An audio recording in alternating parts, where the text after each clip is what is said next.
नमस्कार दोस्तों, कैसे आप लोग। आज हम लोग पढ़ने वाले हैं 19 चैप्टर यानी कि परिमाप और क्षेत्रफल। ठीक है, हम लोग इसका पार्ट 1 बना चुके थे। देखिए यहाँ से लेकर क्वेश्चन नंबर 1 से लेकर क्वेश्चन नंबर 4 तक पूरा पूरी कंप्लीट था। वो वाला वीडियो नहीं देखे तो डिस्क्रिप्शन में लिंक होगा, वहाँ से जाके देख सकते हैं, या तो आई बटन में लिंक होगा, वहाँ से देख सकते हैं। ठीक है, पूरा प्ले लिस्ट वहाँ से जाके देख लीजिए।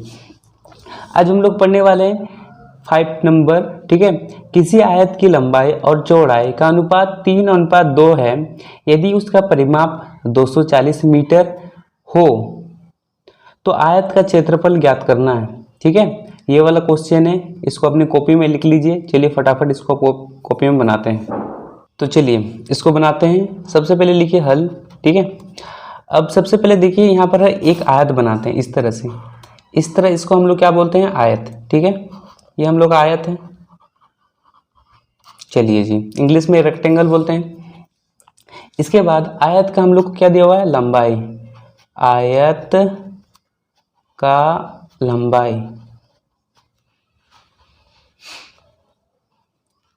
ध्यान दीजिए बच्चों, यहाँ पर हम लोग का जो दिया हुआ है 3:2 दिया हुआ है। ठीक है, तो जब भी हम लोग का रेशियो में होगा, किसमें होगा, रेशियो में होगा, यानी कि अनुपात में होगा। ये दो वो है जो इसको हम लोग क्या बोलेंगे, अनुपात। ठीक है, अनुपात में हुआ तो यहाँ पर हम लोग 3 और यहाँ पर x लेंगे। ठीक है, यानी कि यहाँ पर जो ये हम लोग का जो पहला वाला है, ये लंबाई और ये चौड़ाई। ठीक है, ये फिक्स नहीं है कि 3 ही होगा, और ये जो चौड़ाई फिक्स नहीं है कि कितना होगा, बताइए, 2 ही होगा। ठीक है, तो ये वाला जो साइड है, ये वाला साइड को हम लोग क्या बोलते हैं, इसको हम लोग लंबाई बोलते हैं, ये वाला साइड। ठीक है, ये वाला साइड हम लोग का लंबाई हो जाता है, और ये वाला जो साइड है इसको हम लोग बोलते हैं चौड़ाई। ठीक है, चौड़ाई बोलते हैं। चलिए यहाँ तक समझ में आया। इसके बाद यहाँ पर लिखिए आयत का चौड़ाई। जैसे हम लिख रहे हैं उस तरह से लिखिए 2x। यहाँ तक समझ में आया। उसके बाद परिमाप दिया हुआ है, परिमाप कितना है बताइए, 240 मीटर। ठीक है, यहाँ तक समझ में आया। अब लिखिए, अब आयत का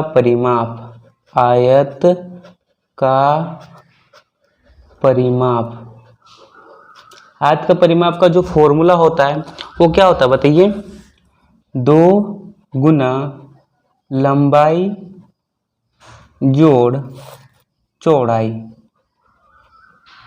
ठीक है, ये होता है। लंबाई को हम लोग L से डिनोट करते हैं और चौड़ाई को हम लोग B से भी डिनोट करते हैं। ठीक है, जब नेक्स्ट हम लोग बनाएंगे तो L और B लिखेंगे। ठीक है, इसके बाद देखिए यहाँ पर 2 लिखिए, लंबाई कितना है 3x है तो यहाँ पर 3x लिखिए, और चौड़ाई देखिए कितना है 2x है, 2x लिखिए। यहाँ तक समझ में आया। अब देखिए यहाँ पर परिमाप लिखा हुआ है और यहाँ पर परिमाप कितना है 240, तो यहाँ पर लिख देंगे 240। समझ में आ रहा है। अब इसके बाद ये और ये जोड़ में है तो जोड़ दीजिए, क्या होगा, यहाँ पर देखिए 5x। यहाँ तक समझ में आया। चलिए अच्छी बात है। यहाँ तक समझ जाने के बाद अब जब जैसे ही हम यहाँ से ब्रैकेट हटाएंगे तो ये क्या हो जाएगा, गुना के फॉर्म में आ जाएगा, यानी कि इसको इससे गुना करना पड़ेगा। तो चलिए इससे गुना कर देते, कितना आएगा बताइए, गुना करेंगे तो 10x आएगा। 2 5 10 होता है ना। अब इसके बाद हम लोग 10x को इधर बुलाएंगे, ये वाला पार्टी को, और ये वाला पार्टी को उधर भेज देंगे। ठीक है, अब देखिए यहाँ से x को कॉमन लेंगे, यानी कि x को यहाँ पर रखेंगे, और ये देखिए इसके साथ गुना के फॉर्म में है, 10 को क्या करेंगे, नीचे भेज देंगे। ठीक है, तो देखिए नीचे भेज दिए तो ये हम लोग का 0 0 कैंसिल, तो x इक्वल टू कितना आया, 24 आया। यहाँ तक समझ में आया। चलिए अच्छी बात है। अब देखिए हम लोग को आयत की लंबाई और आयत की चौड़ाई भी निकालना है। तो देखिए यहाँ पर हम नीचे में निकाल दे रहे हैं। ठीक है, लिखिए आयत की लंबाई। ठीक है, आयत की लंबाई कितना होगा, 3x दिया हुआ था, यहाँ पर लिखिए 3 × 24। अब इसको गुना कर दीजिए, कितना होगा, जब इसको गुना कीजिएगा तो यहाँ पर हम लोग का हो जाएगा 72 मीटर। ठीक है, और फिर इसके यहाँ पर लिखिए आयत की चौड़ाई। तो यहाँ पर हम लोग का 2x था और 2 × 24, तो यहाँ पर हो जाएगा हम लोग का 48। ठीक है, कितना होगा 48। ये हम लोग का आंसर। एक आयत का लंबाई हम लोग का कितना निकला 72 और आयत का चौड़ाई 48 मीटर निकला। ठीक है, यही तो बच्चों यहाँ तक समझ में आ गया। ठीक है, आयतकार की लंबाई इतना है और चौड़ाई इतना है। ठीक है, इसके बाद देखिए यहाँ पर बोल रहा है किताब में, देखिए यहाँ पर बुक में बोल रहा है यहाँ पर आयत का क्षेत्रफल भी हम लोग को ज्ञात करना है। तो यहाँ पर लिखिए, यहाँ पर इस जगह में पुनः आयत का क्षेत्रफल। आयत का क्षेत्रफल क्या होता है, हम लोग जानते हैं लंबाई गुना चौड़ाई। ठीक है, तो लंबाई कितना है 72 है, 72 लिख दीजिए। चौड़ाई कितना है 48 है। ठीक है, और ये दोनों को क्या कीजिए मल्टीप्लाई कर दीजिए। जब आप मल्टीप्लाई करेंगे तो यहाँ पर हो जाएगा 3 4 5 6। ठीक है, देखिए यहाँ पर मीटर है तो यहाँ पर हो जाएगा मीटर स्क्वायर। ये हम लोग का आंसर। ठीक है, इसको इससे मल्टीप्लाई कर दीजिए तो इतना ही आंसर आने वाला है। ठीक है, समझ में आ गया, चलिए अच्छी बात है। अब देखिए बच्चों दूसरा नंबर क्वेश्चन है, एक आयताकार भूखंड के बाड़ की लंबाई 100 मीटर है। यदि भूखंड की लंबाई 35 मीटर हो तो उस भूखंड का क्षेत्रफल ज्ञात कीजिए बोल रहा है। ठीक है, तो चलिए इसको हम लोग कॉपी में फटाफट बनाते हैं। तो चलिए कॉपी आ गया। अब इसके बाद हम लोग का कितना नंबर है 6 नंबर। ठीक है, 6 नंबर का क्वेश्चन है, मान लीजिए यहाँ पर एक, ठीक है, इस तरह से एक भूखंड है। ठीक है, भूखंड का माने एक खेत है, इसको मानिए ये खेत है। ठीक है, ये खेत है और खेत में हम क्या किए हैं, इधर साइड में देखिए, इधर साइड में एक घेरान कर दिए। घेरान का मतलब समझ रहे हैं, इस तरह से। ठीक है, ये जो हम घेरा किए हैं, ये हम लोग का जो इसकी जो टोटल लंबाई है वो कितना है 100 मीटर। ठीक है, 100 मीटर है, लेकिन ये जो खेत है, खेत का साइज यानी खेत का जो लंबाई है, ठीक है, ऐसे, ठीक है, खेत का जो लंबाई है वो कितना है 35 मीटर। तो हम लोग को क्या नहीं पता है, चौड़ाई नहीं पता है। ठीक है, चौड़ाई नहीं पता है, तो ये जो हम लोग बाढ़ का जो क्या बोलेंगे, यहाँ पर देखिए ये जो घेरान किया हुआ है, ठीक है, ये जो घेरा किया हुआ है, इसी को हम लोग क्या बोलते हैं, परिमाप बोलते हैं। क्या बोलते हैं, परिमाप। तो हम लोग का परिमाप कितना दिया हुआ है 100 दिया हुआ है। ठीक है, लेकिन यहाँ पर बुक में देखिए कि यहाँ पर देखिए भूखंड के बाढ़ की लंबाई यहाँ पर लिखा हुआ है, मतलब समझिए कि परिमाप आपको दिया हुआ है। ठीक है, क्या दिया हुआ है, परिमाप आपको दिया हुआ है। चलिए इसको फटाफट बनाते हैं अपने कॉपी में।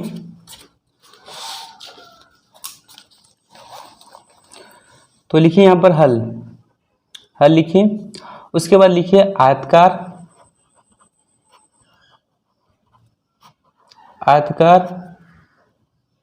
भूखंड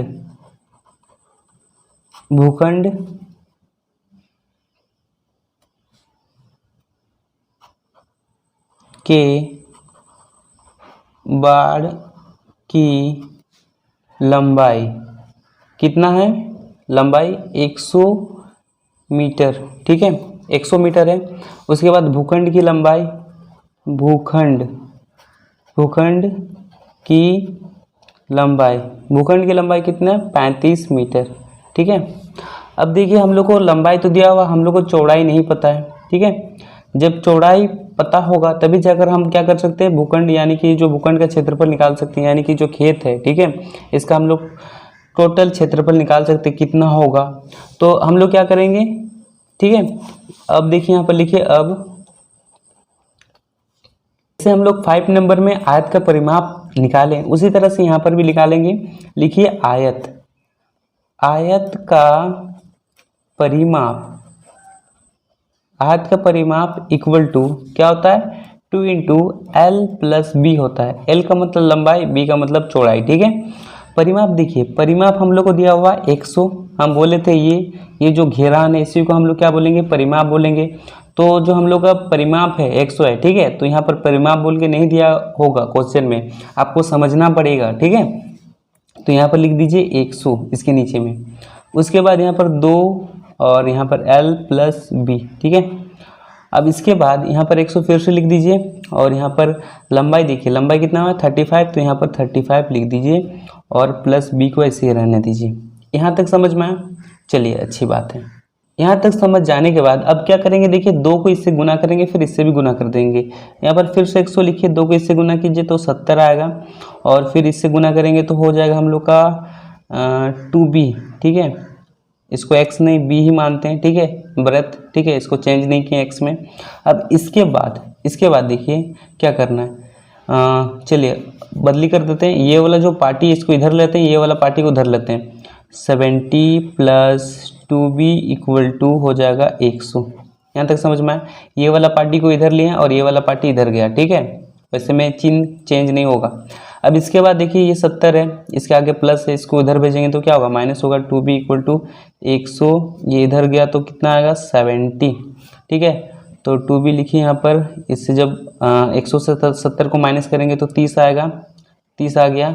अब इसके बाद यहाँ पर हम लोग क्या करेंगे, b को अकेला करेंगे। b का मतलब होता है चौड़ाई, ब्रेथ, ठीक है, 30। अब 2 क्या होगा, नीचे जाएगा।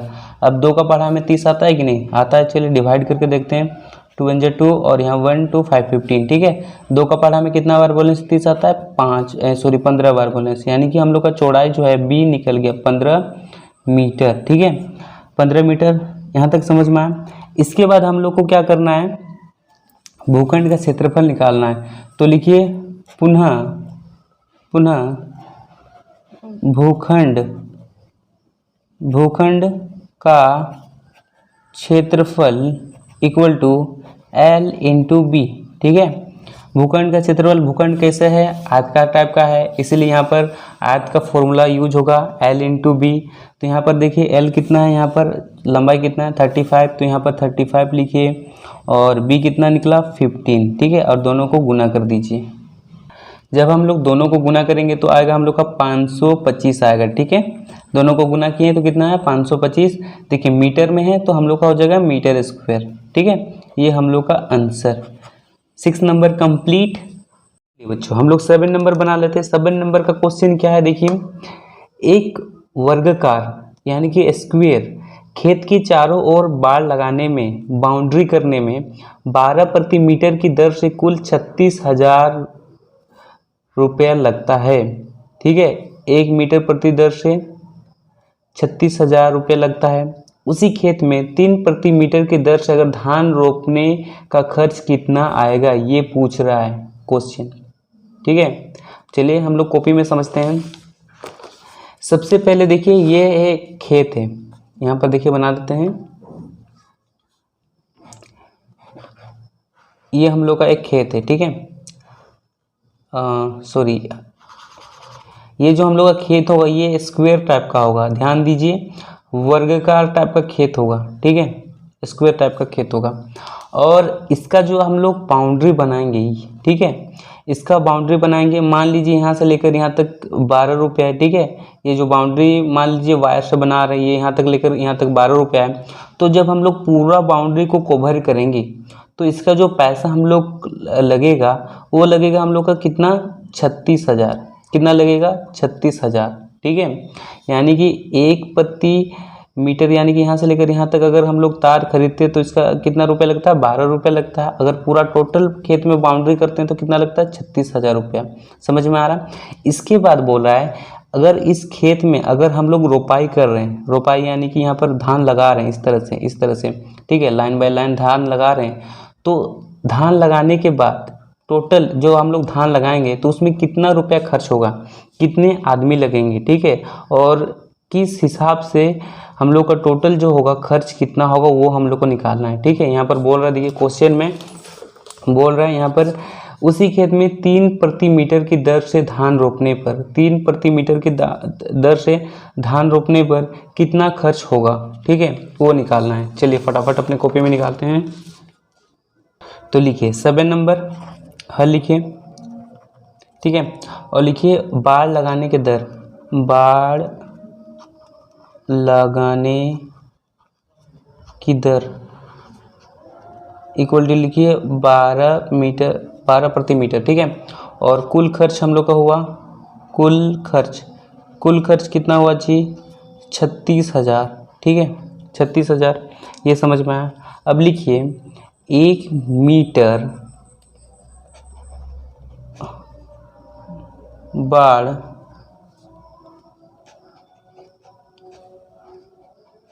लगाने का खर्च, ठीक है। अगर हम 1 मीटर बाड़ लगाते हैं, ठीक है, यानी कि थोड़ा सा तार लगाते हैं, बाउंड्री करते हैं 1 मीटर का, तो हमको कितना पैसा लगता है? 12 रुपये लगता है। कितना लगता है? 12 रुपये लगता है। तो पूरा टोटल खेत का हम लोग के कितना लगा? 36 लग रहा ना, 36। तो यहाँ पर देखिए 1 मीटर, ठीक है, देखिए यहाँ पर 1 मीटर का कितना रुपये लगेगा? यहाँ पर देखिए, यहाँ पर 1 मीटर जब हम लोग बाड़ लगा रहे हैं तो यहाँ पर 12 रुपये लग रहा है, ठीक है, यहाँ इतना लग रहा है। तो 36,000 का कितना मीटर बाड़ लगेगा? कितना मीटर बाड़ लगेगा वो निकालना है। तो क्या करेंगे, अब यहाँ पर हम लोग को वर्गकार निकालना है, तो यहाँ पर लिख दीजिए वर्गकार का परिमाप लिखिए। उसके बाद ये जो 36,000 है, देखिए 36,000 दिखाई दे रहा है, यहाँ पर लिख दीजिए 36,000, ठीक है। और ये जो 12 है इसको हम लोग क्या कर देंगे? डिवाइड कर देंगे, ठीक है। हम लोग 1 मीटर बाड़, यानी कि हम लोग को 36,000 रुपये में कितना मीटर बाड़ लगेगा उसका हम लोग को निकालना है, ठीक है। तो क्या करेंगे, यहाँ पर हम लोग चलिए डिवाइड कर देते हैं। सबसे पहले इसको डिवाइड करते हैं। 12 के डबल में कितना बार बोले? 36 आता है।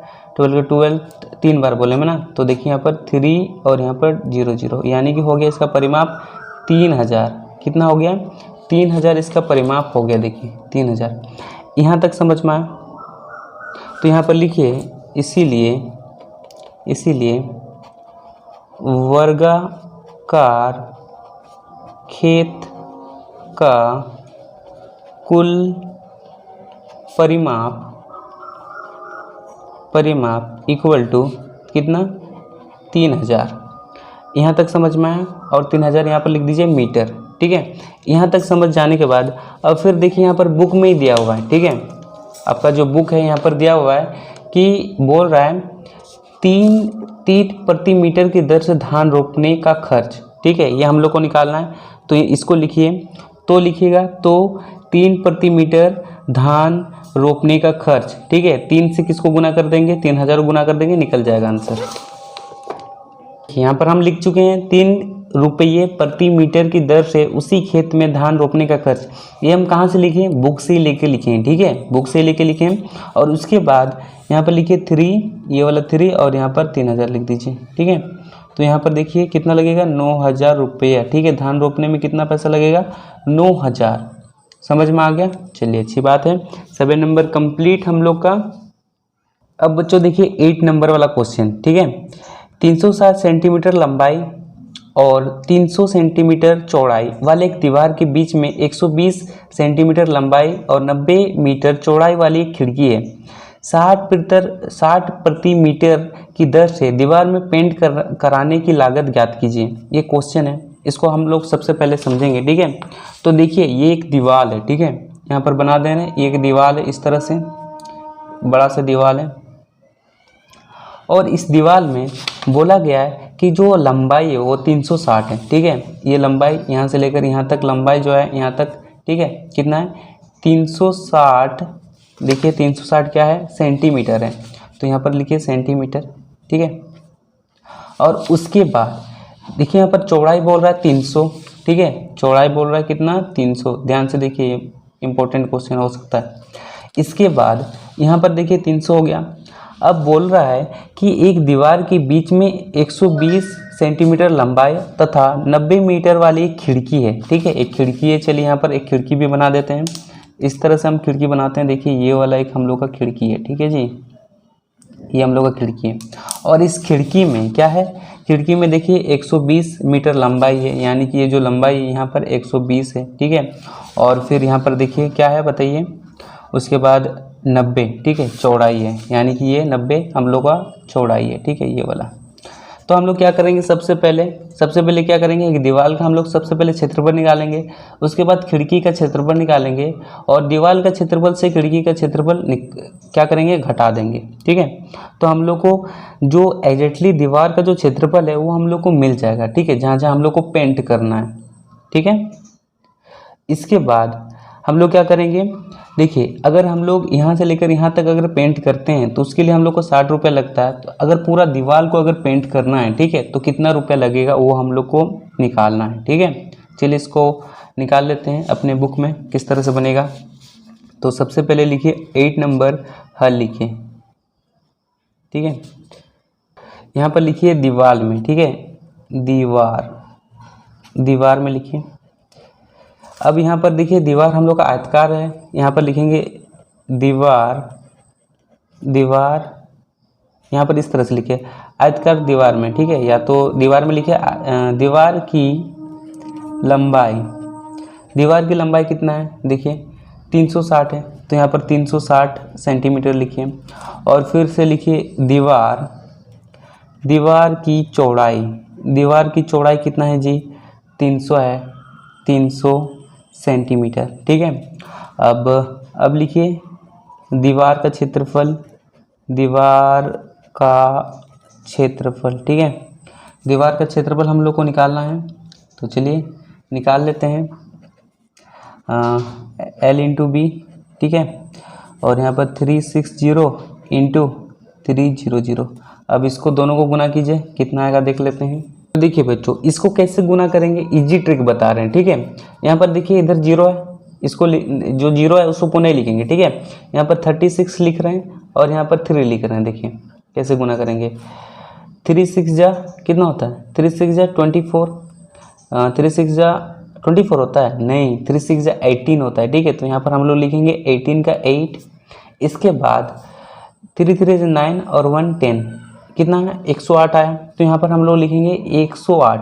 अब देखिए कितना ठो जीरो, 1 2 3 ठो जीरो, तो यहाँ पर हम लोग 3 ठो जीरो लगा देंगे, ठीक है। सेंटीमीटर था तो यहाँ पर सेंटीमीटर स्क्वायर कर देंगे, समझ में आया। चलिए ये हम लोग दीवार का निकाल लें, अब खिड़की का निकालना बाकी है पुनः, ठीक है। खिड़की में लिखिए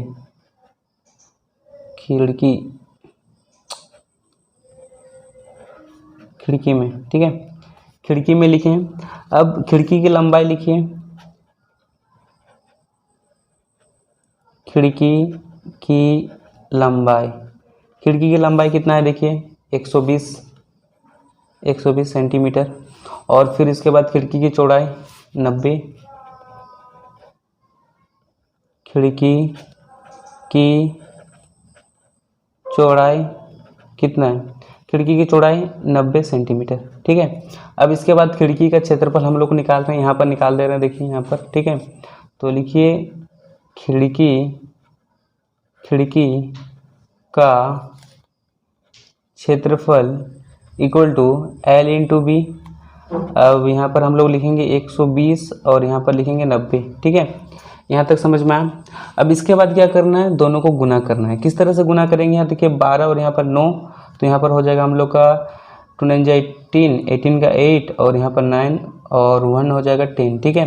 तो कितना है 108, देखिए 108, कितना को जीरो, 1 2 को जीरो है तो 2 को जीरो लिख दीजिएगा, ठीक है। यहाँ पर देखिए 108 और यहाँ भी 108, यहाँ पर 3 को जीरो और यहाँ पर 2 को जीरो, अंतर है ना, ये हम लोग का सेंटीमीटर स्क्वायर है। इसके बाद क्या करना है, देखिए यहाँ तक लिख लिए, यहाँ तक कॉपी में लिख लीजिए, ठीक है। अब हम दूसरा पेज लेंगे। इसके बाद लिखिए पेंट कराने वाले दीवार का क्षेत्रफल इक्वल टू, लिखिए देखिए ये हम लोग का क्या निकला, दीवार का क्षेत्रफल, ठीक है, ये बड़ा वाला, ठीक है। इसको यहाँ पर लिखिए 108, 3 को 0। और इसके बाद देखिए हम लोग खिड़की का क्षेत्रफल निकालें, ठीक है। यहाँ पर लिखिए माइनस करके 108 और 0, ठीक है। कितना जीरो था, 2 को 0 था, यहाँ तक समझ में। अब इससे इसको क्या करेंगे, माइनस कर देंगे। तो देखिए यहाँ साइड में माइनस करते हैं 108 0 0 0 और यहाँ पर हम लोग लिखेंगे 0 0, फिर इसके बाद 8 0 1, ठीक है। माइनस कीजिए, यहाँ पर हो जाएगा 2 और यहाँ पर आ जाएगा 7, फिर यहाँ पर आएगा 9, तो 97200 आया। तो यहाँ पर लिखिए 97200, यहाँ तक समझ में आया, ठीक है। तो यहाँ पर सबसे पहले देखिए ये जो हम लोग का था, ये हम लोग सेंटीमीटर स्क्वायर में था, ये भी सेंटीमीटर स्क्वायर में है। तो ये हम लोग जो निकालें, ठीक है, क्षेत्रफल दीवार करने का क्षेत्रफल, ये भी हम लोग का क्या होगा, सेंटीमीटर स्क्वायर में होगा। यहाँ तक समझ में आया, चलिए अच्छी बात है। फिर यहाँ पर देखिए बुक में बोल रहा है, बुक में ये प्रति मीटर 60 प्रति मीटर, ठीक है, की दर से दीवार पेंट कराने में कितनी लागत ज्ञात कीजिए, वो हम लोग को ज्ञात करना है। तो चलिए यहाँ पर बनाइए। हम लोग जानते हैं कि 1 मीटर पेंट का खर्च, अगर 1 मीटर हम लोग पेंट करते हैं तो उसका खर्च कितना होता है बताइए? 60 रुपया। कितना होता है? 60 रुपया। तो इतना को लिखेंगे 97, ठीक है, 97200, ठीक है। इतना मीटर पेंट का खर्च लिखिए यहाँ पर 97200 इंटू 60। अब इसके बाद इससे गुना कर दीजिए, कितना होगा? जब गुना करेंगे तो यहाँ पर हो जाएगा हम लोग का 58320, ठीक है, और 2 को 0 लगा दीजिए, इतना। ये हम लोग का आंसर है, ठीक है। तो देखिए इतना मीटर पेंट कराने का हम लोग को इतना खर्चा लगेगा, इतना। समझ में आ गया? 58320 3 को 0, ठीक है, ये हम लोग का आंसर। देखिए बच्चों 8 नंबर कंप्लीट, ठीक है। एक बार आंसर से मैच कर लीजिएगा। अगर यहाँ पर देखिए, यहाँ पर अगर 2 को 0 नहीं है, ठीक है, एक ही को 0 है, तो 1 को 0 आप हटा भी सकते हैं, ठीक है। यहाँ पर कोई डाउट नहीं होना चाहिए यहाँ पर इस ये वाला क्वेश्चन में, ठीक है, क्योंकि जैसा क्वेश्चन था हम वैसे बनाया और आंसर देखिए इस तरह से आया। एक बार मैच कर लीजिए अपने आंसर से। और उसके बाद देखिए हम लोग का ये जो 9 नंबर है इसको हम लोग सॉल्व करेंगे। एक आयत की लंबाई चौड़ाई 3 गुनी है, ठीक है। एक आयत है, उसकी जो लंबाई है चौड़ाई से कितना है? 3 गुनी अधिक है, ठीक है। यदि आयत का परिमाप हम लोग को दिया हुआ है 240 मीटर, तो उसका क्षेत्रफल हम लोग को क्या करना है? ज्ञात करना है। बहुत ही इजी क्वेश्चन है और ये इंपॉर्टेंट क्वेश्चन हम पहले लिख दिए, एग्जाम में आने वाला है, ठीक है। इसको लिख लो, इसको लिख लो। तो चलिए बच्चे हम लोग कितना 9 नंबर सॉल्व करते हैं, ठीक है। पहले हल लिखिए। तो सबसे पहले देखिए एक आयत है, ठीक है, एक आयत है और आयत की जो लंबाई है ये, ठीक है, ये इससे ये चौड़ाई से कितना है? 3 गुनी है। चौड़ाई हम लोग को नहीं पता तो x मानेंगे और लंबाई नहीं पता तो हम लोग क्या करेंगे? 3 गुनी यानी कि 3x मानेंगे। तो यहाँ पर लिखिए सबसे पहले आयत की चौड़ाई, आयत की चौड़ाई नहीं पता तो हम लोग x मानेंगे, ठीक है। फिर लिखिए आयत की लंबाई, आयत की लंबाई कितना है? 3x, ठीक है। और उसके बाद आयत का परिमाप, या तो डायरेक्ट परिमाप लिख दीजिए। परिमाप हम लोग को परिमाप कितना दिया हुआ है जी? हम लोग को दिया हुआ है परिमाप 240 मीटर, ठीक है। यहाँ तक समझ में आया? इसके बाद अब लिखिए, अब फॉर्मूला आयत का परिमाप, आयत का परिमाप का फॉर्मूला क्या होता है बताइए? 2 गुना लंबाई जोड़ चौड़ाई, ये होता है। इसके बाद देखिए यहाँ पर 2 लिखेंगे। लंबाई कितना है? x है, सॉरी लंबाई कितना है? 3x है, तो यहाँ पर 3x लिखेंगे। और चौड़ाई कितना है? x है, x लिख दीजिए। देखिए परिमाप दिया हुआ है हम लोग का कितना? 240, तो इसके नीचे में 240 आराम से लिख दीजिए। अब x पार्टी है, देखिए x है, यहाँ पर x, यहाँ पर कुछ नहीं यानी कि 1 है, तो इसको जोड़ दीजिए। कितना होगा? ये 240 और ये 2 दोनों को जोड़ेंगे तो हो जाएगा 4x। यहाँ तक समझ में आया? इसके बाद जब हम ब्रैकेट हटाएंगे तो ये इसके साथ क्या हो जाएगा? गुना हो जाएगा। तो चलिए इसको हम लोग गुना कर देते हैं, तो यहाँ पर हो जाएगा 8x। यहाँ तक समझ में आया? अब ये वाला पार्टी को इधर बुलाएंगे और ये वाला पार्टी को उधर भेज देंगे, ठीक है। अब x को हम लोग क्या करेंगे? तुम अकेले रहो बोलेंगे और इसको इधर भेज देंगे, ठीक है। चलिए इसको इधर भेज दिए। अब देखिए 8 का टेबल में 24 आता है कि नहीं? आता है ना? कितना बार बोले मैं बताइए? 3 बार बोले मैं। 8 3 24 और यहाँ पर 0, ठीक है। तो x का वैल्यू कितना निकला? 30 मीटर निकला, ठीक है। x का वैल्यू कितना निकला? 30 मीटर। अब हम लोग क्या करेंगे? देखिए हम लोग का जो चौड़ाई है, ये चौड़ाई हम लोग का कितना निकला? 30। तो इसको हम लोग ऊपर में नहीं लिखना है, इसको नीचे में लिखना है, ठीक है। फिर से यहाँ पर लिखिए आयत की लंबाई, और यहाँ पर ऊपर में लिखिए आयत की चौड़ाई। हम लोग क्या निकाल रहे थे? चौड़ाई निकाल रहे थे, देखिए, ठीक है। ये x निकाल रहे थे, ठीक है। तो यहाँ पर जो चौड़ाई है हम लोग का x है, ठीक है, x कितना निकला 30, तो यहाँ पर इक्वल टू 30 लिखेंगे।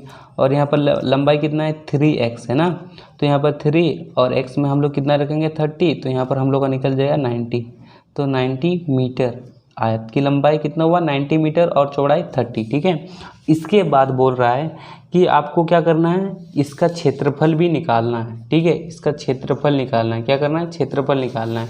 तो यहाँ पर लिखिए आयत का क्षेत्रफल, फॉर्मूला क्या होता है L इंटू बी होता है, लंबाई गुना चौड़ाई। लंबाई कितना है देखिए अभी निकाले, लंबाई हम लोग का 90 है, 90 लिखिए। चौड़ाई कितना निकाले 30, तो यहाँ पर 30 लिख दीजिए और दोनों को मस्त गुना कर दीजिए। यहाँ पर हो जाएगा 2700, मीटर में था मीटर स्क्वायर, ये आंसर। 9 नंबर समझ में आ गया, कितना आसान था क्वेश्चन। चलिए चलते हैं नेक्स्ट क्वेश्चन की तरफ। अब देखिए बच्चों 9 नंबर कंप्लीट ही इम्पोर्टेंट क्वेश्चन है, ठीक है। अब 10 नंबर, एक आयतकार तार, ठीक है, एक तार आयतकार के आकार का है। एक तार जो है ये आयतकार का आकार का है, उसकी लंबाई 32 सेंटीमीटर, चौड़ाई 20 सेंटीमीटर। यदि उसी तार को फिर से हम लोग दोबारा मोड़कर एक वर्ग बनाया जाता है तो उस वर्ग की प्रत्येक भुजा की माप क्या होगी तथा इसकी क्षेत्रफल अधिक होगी, ये बोल रहा है, ठीक है। चलिए ये भी हम लोग ट्राई कर लेते हैं। तो सबसे पहले क्वेश्चन को हम लोग समझ लेते हैं, ठीक है। देखिए क्वेश्चन क्या पूछ रहा है, 10 नंबर का क्वेश्चन। यहाँ पर 10 नंबर लिखिए, 10 नंबर लिखिए। 10 नंबर का क्वेश्चन पूछ रहा है, एक आयत है, ठीक है, ये आयत, ये तार है, ठीक है, ये जो हम बनाए ये तार है, सपोज दैट ये तार है, ठीक है। इस तार को हम फोल्ड करके एक आयत बनाए, क्या बनाए, आयत बनाए, ठीक है। फिर से ये तार को क्या करना है, आपको फोल्ड करना है, फिर से फोल्ड करना है और एक वर्ग बनाना है, ठीक है, वर्ग बनाना है, वर्ग। यहाँ तक समझ में आया, वर्ग बनाना है। और यहाँ पर बोल रहा है कि ये वर्ग का जो ये वाला भुजा होगा ये कितना होगा, ये वाला भुजा, प्रत्येक भुजा, ये वाला भुजा, ये वाला भुजा, ये वाला भुजा, ये वाला सब सेम होता है, लेकिन बताना है कि एक वाला भुजा कितना होगा। उसके बाद क्या आयत का क्षेत्रफल और वर्ग का क्षेत्रफल में कौन सा जो क्षेत्रफल होगा वो सबसे बड़ा होगा, ये हम लोग को बताना है, ठीक है। समझ में आ रहा है, चलिए अच्छी बात है। तो यहाँ पर सबसे पहले देखिए, यहाँ पर जो बुक में है आपका आयत का जो लंबाई दिया हुआ है, ये लंबाई, ठीक है, लंबाई हम लोग क्या दिया हुआ है 32 सेंटीमीटर दिया हुआ है और चौड़ाई कितना दिया हुआ है 20 सेंटीमीटर, ठीक है। यहाँ तक समझ में आया। चलिए अब उसके बाद हम लोग हल करते हैं। तो सबसे पहले यहाँ पर लिखिए हल, उसके बाद लिखिए आयत, आयत, आयत की लंबाई, आयत की लंबाई कितना दिया हुआ है 32 सेंटीमीटर। उसके बाद लिखिए आयत, आयत की चौड़ाई कितना दिया हुआ है 20 सेंटीमीटर, ठीक है। यहाँ तक समझ में आया। चलिए इसके बाद बोल रहा है ये जो हम तार बनाएं, ठीक है, ये तार, ठीक है, ये जो तार है देखिए ये तार बाउंड्री के हुआ आयत बना हुआ है, ठीक है। तो इसका हम लोग को क्या करना है, सबसे पहले हम लोग को परिमाप निकालना है। जब भी हम किसी का बाउंड्री बनाते हैं, देखिए किसी चीज़ से, किसी भी वस्तु से बाउंड्री बनाते हैं तो उसका हम लोग क्या निकालना पड़ता है, परिमाप निकालना पड़ता है। तो यहाँ पर हम लोग क्या करेंगे, आयताकार तार का परिमाप निकालेंगे। अब आयताकार तार का परिमाप इक्वल टू लिखे 2 इंटू एल प्लस बी, ठीक है। इसके बाद देखिए यहाँ पर दो लिखिए, लंबाई कितना है 32 और चौड़ाई कितना है 20, ठीक है। अब इसके बाद यहाँ पर 2 लिखिए, दोनों को जोड़ दीजिए, कितना होगा बताइए, यहाँ पर हो जाएगा 54, ठीक है, कितना होगा, सॉरी 52 होगा, कितना होगा 52 दोनों को जोड़ने पर।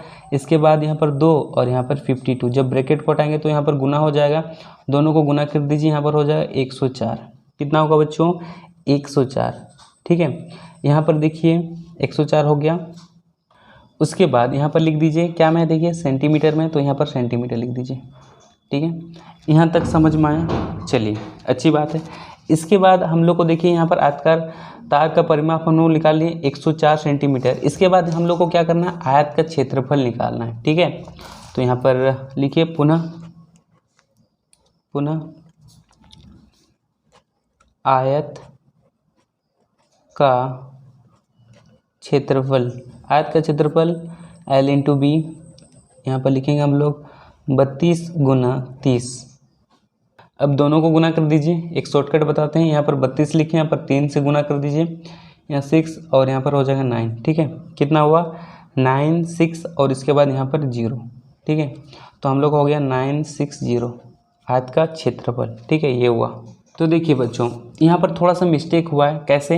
देखिए यहाँ पर 20 है और यहाँ पर 30 है। ठीक है, तो इसको हम लोग 20 कर देते हैं। चलिए फटाफट इसको 20 कीजिए। यहाँ पर हो जाएगा 4 और यहाँ पर हो जाएगा हम लोग का 6, यानी कि 640। इसको काटिए तो यहाँ पर होगा 640। ठीक है, कितना हुआ 640। चलिए यहाँ तक समझ में आया। यहाँ तक 32 और 20 को गुना किया तो कितना है 640 हुआ। ठीक है, यहाँ पर बराबर दीजिएगा और 640 लिख दीजिएगा। यहाँ तक समझ में आया। पहले हम लोग क्या किए, तार का परिमाप निकालें, उसके बाद आयत का क्षेत्रफल निकाले। देखिए आयत का क्षेत्रफल निकालने कितना निकला 640 निकला। उसके बाद हम लोग ये जो वर्ग है इसका हम लोग क्या करेंगे, परिमाप निकालेंगे। ठीक है, चलिए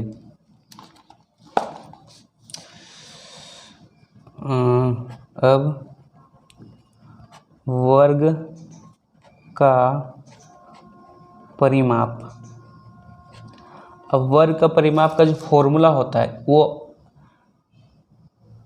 तो देखिए बच्चों वर्ग का परिमाप का जो फॉर्मूला 4 गुना भुजा होता है, यानी कि 4 है। इसको हम लोग लिखेंगे। ठीक है, बुक का पहला में दिया हुआ है ये वाला, तो इसको लिखिए 4 गुना भुजा। ठीक है, अब इसके बाद देखिए यहाँ पर हम लोग परिमाप निकालें, परिमाप निकालें आयतकार तार का। अब इसी को हम लोग जब फोल्ड किए हैं तो ये आयतकार का तो परिमाप है, लेकिन साथ में ये वर्ग का भी परिमाप होगा। ठीक है, क्योंकि इसको हम लोग फोल्ड किए ना, फोल्ड करके निकालें, तो ये हम लोग जो बना रहे हैं ना, ये परिमाप निकाल रहे हैं, इसका हम लोग निकालेंगे क्या, भुजा निकालेंगे इससे।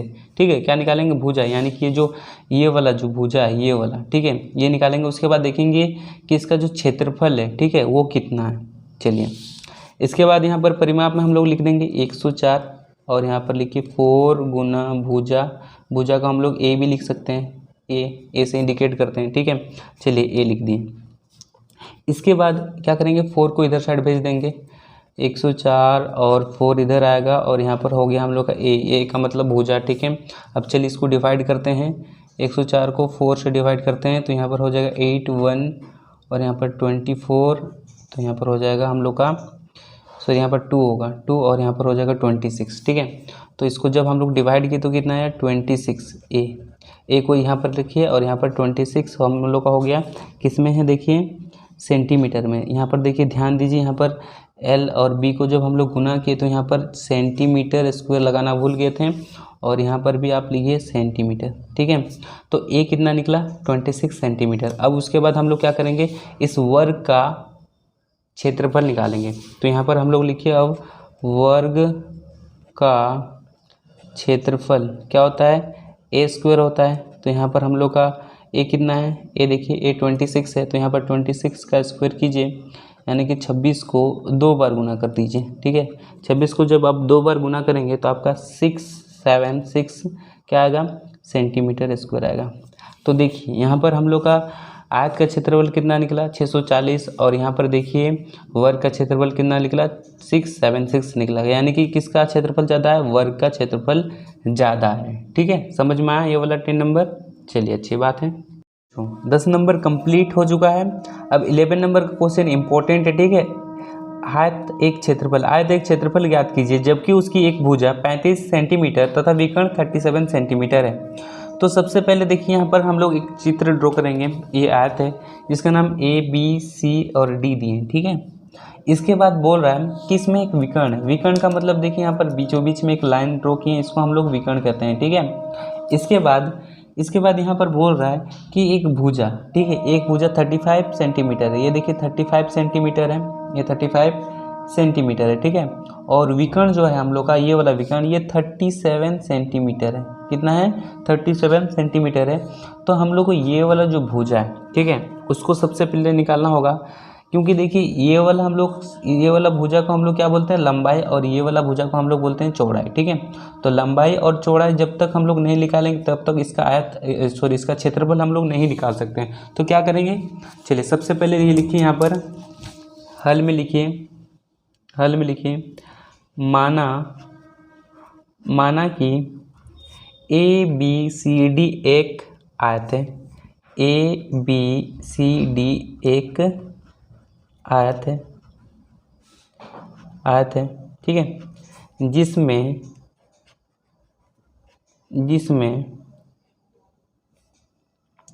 ए B equal to C D है।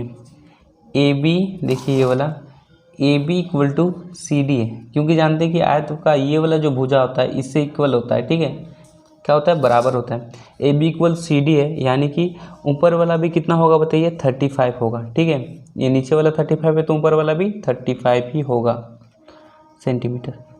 यहाँ तक समझ में आया। चलिए ऊपर में भी लिख देते हैं 35 सेंटीमीटर।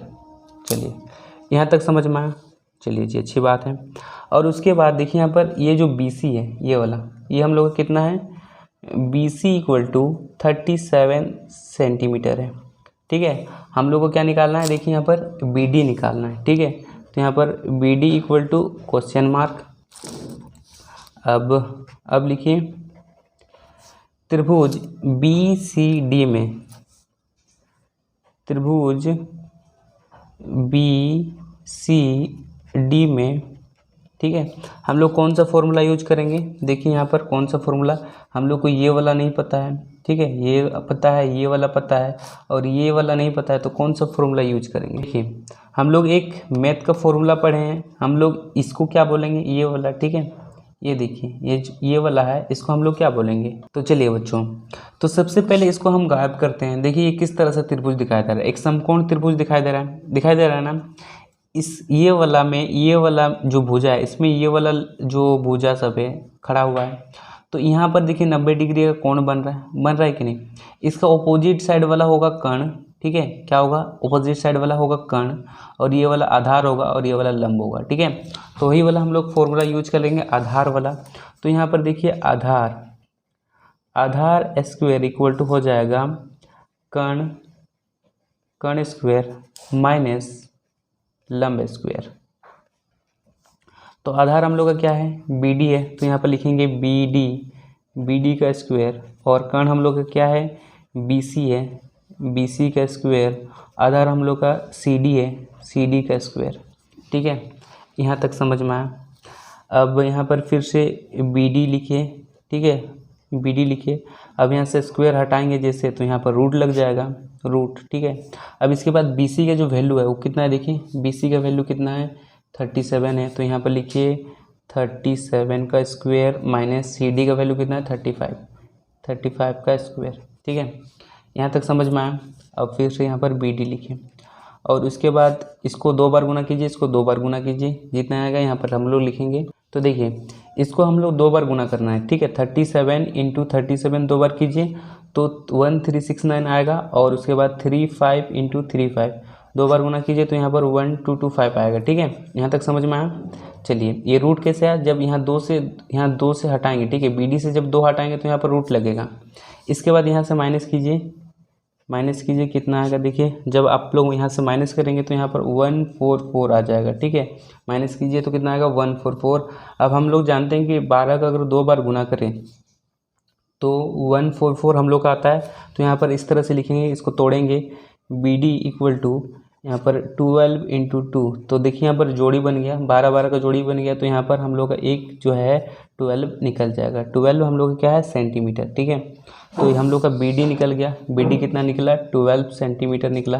ठीक है, देखिए अब लंबाई भी पता है, आधार भी पता है। ठीक है, अब इसका हम लोग क्या करेंगे, आयत निकालेंगे सबसे पहले, यानी कि आयत का क्षेत्रफल। तो लिखिए आयत का क्षेत्रफल इक्वल टू लंबाई गुना चौड़ाई। तो लंबाई कितना है, देखिए लंबाई हम लोग का 35 है। ठीक है, तो 35 लिखिए, और चौड़ाई कितना है, देखिए अभी निकालें, बी डी 12। ठीक है, दोनों को गुना कर दीजिए तो कितना होगा, 420 सेंटीमीटर स्क्वायर। इतना हो जाएगा ये आंसर, ठीक है। कंप्लीट 11 नंबर देखिए कंप्लीट हो चुका है। आंसर आया 420, आयत का क्षेत्रफल L/B से 420 सेंटीमीटर आ चुका है, ठीक है। अब हम लोग का जो लास्ट नंबर है वो बहुत ही इम्पोर्टेंट क्वेश्चन है, देखिए ये वाला 12 नंबर का 16,200 मीटर स्क्वायर क्षेत्रफल वाले वर्ग का विकर्ण ज्ञात कीजिए। ये क्वेश्चन है, ठीक है, बहुत इंपॉर्टेंट क्वेश्चन है, इसको अपने कॉपी में लिख लीजिए। चलिए इसको फटाफट अपने कॉपी में बनाते हैं। तो देखिए बच्चों, सबसे पहले यहाँ पर क्षेत्रफल दिया हुआ है, कितना दिया हुआ है 16,200 मीटर दिया हुआ है, तो हम लोग लिख लेंगे, ठीक है। उसके बाद हम लोग को वर्ग का विकर्ण निकालना है। अब वर्ग का विकर्ण क्या होता है वो हम समझाते हैं, ठीक है। ये देखिए वर्ग है, ठीक है, ये वर्ग है, ये वर्ग है। अगर हम बीच में लकीर दे दें, अगर, तो ये देखिए ये वर्ग है, अगर इस बीच में लकीर दे दे तो ये वर्ग का क्या हो जाएगा विकर्ण, ठीक है। तो वर्ग का विकर्ण का क्या करना है, हाँ वर्ग का विकर्ण हम लोग को निकालना है, ठीक है, कितना मीटर होगा ये वाला, ठीक है। तो चलिए सबसे पहले हम लोग जानते हैं कि यहाँ पर हल लिखिए। सबसे पहले क्या दिया हुआ है, क्षेत्रफल दिया हुआ है। क्षेत्रफल कितना दिया हुआ बताइए, 16200 मीटर स्क्वायर दिया हुआ है, ठीक है। अब इसके बाद लिखिए वर्ग का क्षेत्रफल, ठीक है। वर्ग का क्षेत्रफल का फॉर्मूला क्या होता है बताइए, ए स्क्वायर होता है, यानी कि भुजा स्क्वायर ए स्क्वायर होता है, ठीक है।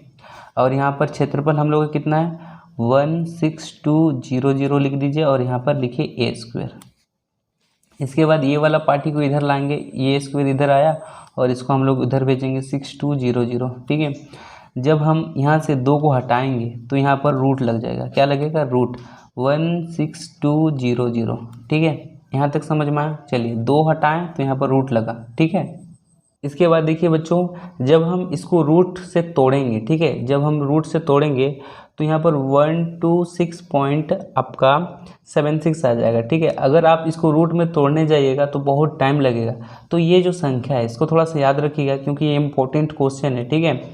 ये हम लोग का कितना निकला, यानी कि भुजा कितना निकला 126.76, ठीक है, ये निकल गया हम लोग का ए। अब इसके बाद वर्ग का विकर्ण का जो फॉर्मूला है उसमें ए को पुट करना है और सॉल्व कर देना है, ठीक है। चलिए अब इसके बाद लिखिए अब लिखिए यहाँ पर वर्ग का विकर्ण, वर्ग का विकर्ण, ठीक है। वर्ग का विकर्ण का फॉर्मूला जो होता है वो √2 गुना भुजा होता है, ठीक है, ये फॉर्मूला होता है। इसके बाद यहाँ पर √2 दीजिए, भुजा की जगह में इसको लिख दीजिए 126.76 लिखिए। यहाँ तक समझ में आया, ठीक है। जब हम लोग, ठीक है, यहाँ पर देखिए इसको अब क्या करना है मल्टीप्लाई करना है। अब देखिए बच्चों, ठीक है, यहाँ तक समझ में आ गया। इसके बाद √2 को हम लोग क्या करेंगे तोड़ेंगे, इसका क्या करेंगे √2 को निकालेंगे, ठीक है। देखिए हम मोबाइल में निकाल रहे हैं, ठीक है, यहाँ पर दिखाई दे रहा है इतना, ठीक है। यहाँ पर थोड़ा सा आगे यहाँ पर करते हैं, यहाँ पर दिखाई दे रहा है, अरे तो देखिए बच्चों दिखाई दे रहा है यहाँ पर √2 का 1.414 और इससे जब हम लोग मल्टीप्लाई किए, ठीक है, तो 179.2386 इतना सारा संख्या आ रहा है। तो यहाँ पर हम लोग डायरेक्ट 180 कर देंगे, ठीक है। ध्यान से देखिए, कैलकुलेटर करके आपको बता रहे हैं, ठीक है, √2 का। अब इसके बाद यहाँ पर हम लोग लिख देते हैं, चलिए फटाफट यहाँ पर लिखते हैं, कितना आएगा जी 1.414, ठीक है, इंटू और इसके बाद यहाँ पर 26.76, ठीक है। और ये जो रूट निकालने वाला सिस्टम है ना वो हम लोग 8 क्लास में पढ़ेंगे, ठीक है। तो √2 का कैसे निकालना है, √3 का कैसे निकालना है वो हम लोग 8 क्लास में सीखेंगे। इसके बाद यहाँ पर चलिए हम लोग गुना कर देते तो कितना होगा यहाँ पर 180 पॉइंट लिख दीजिए 23, ठीक है। ये हम लोग का कितना हो जाएगा, ये हम लोग का आंसर हुआ मीटर, ठीक है। तो इसका जो ये विकर्ण है इसका हम लोग का 180 मीटर ही हुआ, लगभग लिख दीजिए अप्रॉक्स, ठीक है। तो 12 नंबर हम लोग का सॉल्व, देखिए 12 नंबर का आंसर निकल गया, ये मीटर है, ठीक है, एम है। 12 नंबर हम लोग का सॉल्व हो चुका है। अगर वीडियो अच्छा लगे तो वीडियो को ज़रूर लाइक कीजिए, अपने दोस्तों को शेयर कीजिए जो 19.1 का क्वेश्चन छोड़े हैं, ठीक है, 5 से लेकर 12 तक क्वेश्चन छोड़े हैं, उस सबको ये वीडियो शेयर कीजिए, उन लोगों को ये वीडियो ज़रूर शेयर कीजिए। मिलते हैं नेक्स्ट वीडियो में, आज के लिए बस इतना ही। जय हिंद जय भारत। और अच्छे से प्रैक्टिस कीजिए क्योंकि ये जो क्वेश्चन है बहुत इंपॉर्टेंट क्वेश्चन है, एग्जाम में पूछे भी जा सकते हैं।